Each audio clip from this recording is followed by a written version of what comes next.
ரொம்ப வெக்கப்படுற ஒரு யூடியூபரா இருக்காரு. எது எங்க பூமரா? என்னங்க அதெல்லாம்? இப்படி ஒரு பேரா? அண்ணன் பேர் அவருக்கு ஏத்தாப்புல வச்சிருக்காரு, யங் பூமரா அவருடைய பேஜ் பேரு. பட் அது என்ன, எதனால அப்படி வச்சீங்க? எங்காவும் இருப்போம் பூமராவும் இருப்போமா? ஐயோ, அவங்களே அவங்கள கலாச்சிக்கிறது இப்போ ஒரு ட்ரெண்டா போச்சு. ஸோ யங் பூமர் பேஜை லைக் பண்ணுங்க, இல்லைன்னா நீங்க தான் யங் பூமர் அப்படின்னு சொல்லி உங்களை திட்டிடுவோம். எப்படின்னு மாதிரி இன்னைக்கு வந்து நான் ஒரு முக்கியமா மலோலா ஃபுட்ஸ் அவங்களுடைய ஒரு இனாகிரேஷனுக்காண்டி வந்திருக்கேன். மில்லட் பேஸ் பண்ணியான ஒரு நிறைய விஷயங்கள். இன்னைக்கு அதோட இனாகிரேஷன் வந்து ரொம்ப சந்தோஷம். அதுல அண்ணனை சந்திச்சேன்.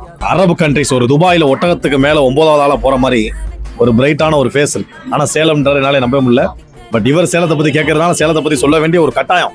சேலம்னா மாம்பழம் ஃபேமஸ், சேலம்னா எடப்பாடி பழனிசாமி சார் ஃபேமஸ், இப்படி சேலம்னா பைபாஸ் ஃபேமஸ், சேலம்னா ட்ரெயின் ஃபேமஸ். சொல்லிட்டேன் மாம்பழம்லாம். இனிமே சேலம்னா நானும் ஃபேமஸ், எங்க மில்லட்டும் ஃபேமஸ், எங்க மலோலா ஃபுட்ஸும் ஃபேமஸ். அதுதான் சொல்ல வந்தேன். அந்த அண்ணன் எப்பயுமே ஃபேமஸ்.